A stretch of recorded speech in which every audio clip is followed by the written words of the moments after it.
Hello to this introduction to cascading style sheet code. There's a little explanation about this syntax, how to write style code on CSS. So here we go. First thing we normally write is what is called a selector.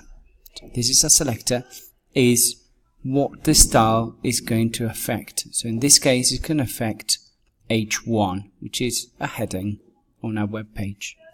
The next thing we do is to write what we call curly brackets. So curly brackets will contain the different properties and the values of those properties. We could have background color set to red. So let me explain. Background color would be the property, and red would be the value of the property.